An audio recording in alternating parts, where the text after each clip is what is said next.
You're listening to an archived Cabral Concept podcast. After listening to this show, check out the most up-to-date podcasts available at stephencabral.com/podcasts or search directly on iTunes.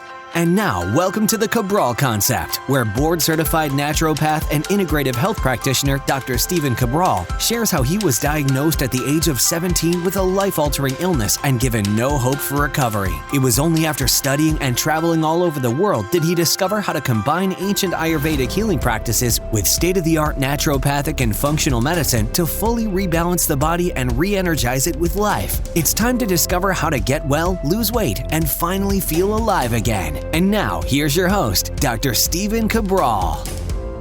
I'm Stephen Cabral, board-certified naturopathic doctor, and today on our Training Thursday episode, I'm looking forward to really breaking down the topic of when you should do your cardio. Should you do your cardiovascular work before your weight training workout or after?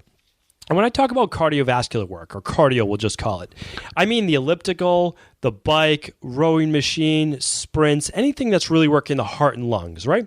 So when you're doing cardio, the predominant mover is your cardiovascular system. That's why they call it that. That means your heart and lungs. Now when you're doing resistance training, even if it's just body weight, the main movers are your anaerobic system, so your muscles, right? So what we're going to talk about is, now, when we're doing cardio, the big benefit is, there's so many benefits to cardio. I feel like, we swing so far in one direction and the other. Once something becomes popular, we kind of just run with that. Meaning like sprinting is really popular right now. Intervals is very popular right now, and it has been for a number of years. But we can't discount actually doing, 20 minutes, 30 minutes of a little bit of cardio on the bike. And the reason is this, that when you're doing sprinting, it still pushes a little bit, or not all, it could be all of the anaerobic threshold, meaning that you actually get that lactic acid pumping, that you're not getting as much of oxygen pumping through your muscles. So there's a big key factor to doing aerobic-based exercise. Now, should you do a lot of long-distance aerobic? No, because that's actually catabolic. It burns up muscle tissue. It lowers your metabolism. It actually creates micro tears in the heart. So not great for longevity, not great for your body, not great for your body transformation goals. But doing cardio, meaning like getting on a bike, a rowing machine, going for a jog, any of those things are totally acceptable as long as, of course, there's no injuries, that you have good form.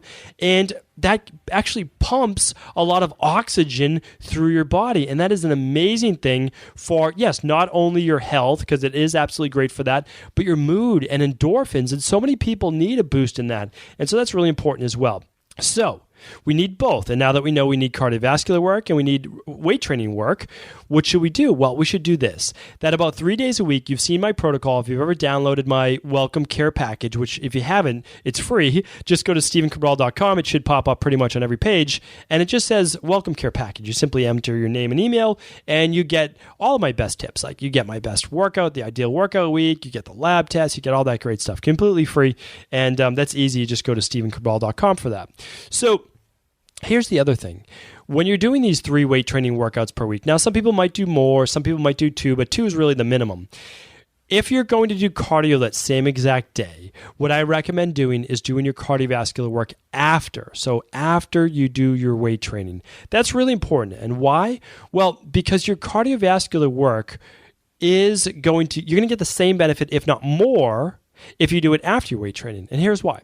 So when you do your weight training, you really want your maximal amount of strength. You want to be able to lift your greatest amount of weight possible, or do the most amount of reps possible if you're doing body weight work. And the reason is that you want to create what's called a specific adaptation to imposed demand. That's called the SAID principle. That will actually make your muscles stronger, that your nervous system will get stronger as well. The actual telomeres, so the little guys in the end of each cell, will become stronger. They won't actually entropy quite as quickly, which helps with the aging process. So all of these things are crucial. And of course, you're going to boost natural levels of hormones, which are very, very beneficial for your body. So really, really beneficial, really, really powerful. Anywhere around 20 minutes to 40 minutes of resistance training is going to be perfect for your body. That's plenty, and you can do that every other day. Probably a maximum of 4 times per week is the most that you need it.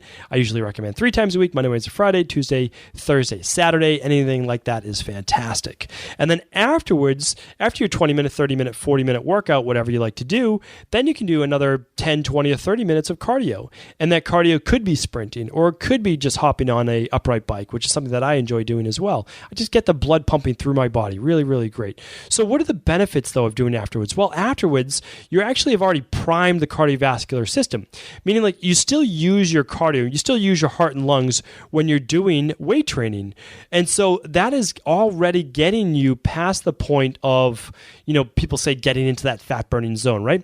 It just means that you need to prime your body. You need to get it warmed up before doing cardio. And so you're going to get a lot of that benefit by doing the weight training first. The second thing is that your muscles are going to be more prepared if you're about to go into something like sprints or maybe kettlebell swings or something like that if you're doing a Tabata. Really, really important as well. And if your goal of cardio is simply to burn more calories, well, you've certainly been doing a lot of that, plenty of that during your resistance-based training. If you follow my metabolic resistance-based workout programs, really, really important. So you're in the fat-burning zone already. You're burning calories already doing your weight training workout.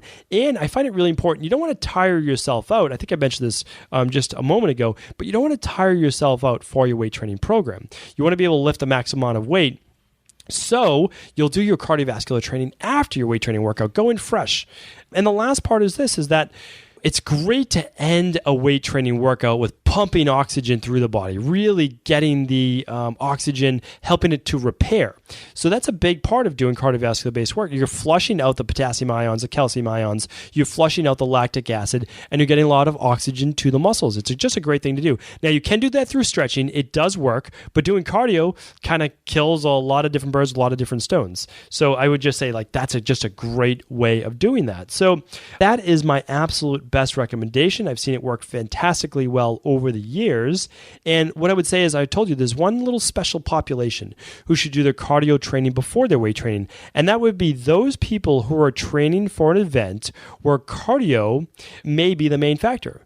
Meaning if your goal is, let's say, an Olympic sprinter or someone that, where sprinting is really involved in the process, you're going to want to do that first because you want to make sure that your form is on point, that everything is perfect, that you don't get injured during your maximal effort, any of those things.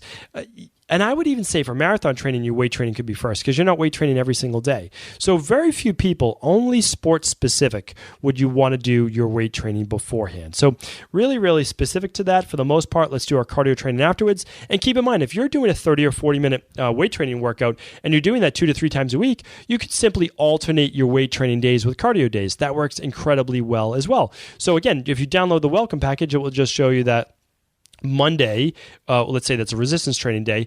Tuesday would be a cardio day, intervals or cardio or both. And Wednesday could be a day off. It could be yoga. It could be a second resistance training day. And then Thursday might be an off day. Again, it depends on how many days a week you prefer to exercise. And if it's just 3 days, again, you'll use my Monday, Wednesday, Friday, Tuesday, Thursday, Saturday formula right around there to make sure that you're never going more than 2 days in a row without exercising. So hopefully this episode really got down to the nitty gritty, made it really simple too. I mean, that's my whole belief, is that exercise and nutrition and wellness and functional medicine, all of these things are very complicated. I'm not going to lie to you. They are very complicated. But if that's not your job, then don't make it complicated. Meaning accounting is pretty complicated too, I would assume, right? Tax accounting. But I don't do that. That's not my job. So I let an expert handle that. So when you're coming to this podcast, all I want to do is I want to break down the really complicated stuff, make it easy because it is easy. In the end, all you have to do is say, okay, when should I do my cardio? Well, now you know why. It should be done after your resistance training whenever you can. That's the best way to do it, and you're going to get the most amount of results. So the information is really powerful. It's going to allow you to get better results. And again, as always, if this information could help anyone else you know, feel free to pass it on. That's what this is all about. It's just sharing what I found out from others, what I found out from research, what I found out from books, and all of my years in practice. I pass it on to you, and then you hopefully will pass it on to other people as well, and we'll start to all learn again as a community. Thank you once again for tuning in to the Cabral Concept. Are you ready to heal yourself and then go on to heal others? If so, the Integrative Health Practitioner Institute can help you discover proven functional medicine protocols that blend the best of 7 different healing disciplines from around the world. I personally share with you the exact handouts and protocols I use in my private practice that enable people to get well, lose the weight, and live longer, stronger. I want to pass this information on to the next generation of health coaches, and that is exactly why I created IHP. We are the future of the health coaching industry, and the skills and knowledge you will learn will make you an in-demand certified health coach anywhere in the world. Although we have many medical professionals taking the IHP certifications, no experience is necessary, and half our members have no previous health certifications. At the Integrative Health Practitioner Institute, our motto is a health coach in every home. Our goal is that you take this knowledge and then share it with family, friends, loved ones, your community, or in a practice where you create a career you love and can be proud of. The global IHP community is filled with some of the most kind and caring people in the world, and we can't wait to welcome you into our world soon. For more information or to set up a discovery call with one of our IHP Health Coach graduates, simply head over to integrativehealthpractitioner.org.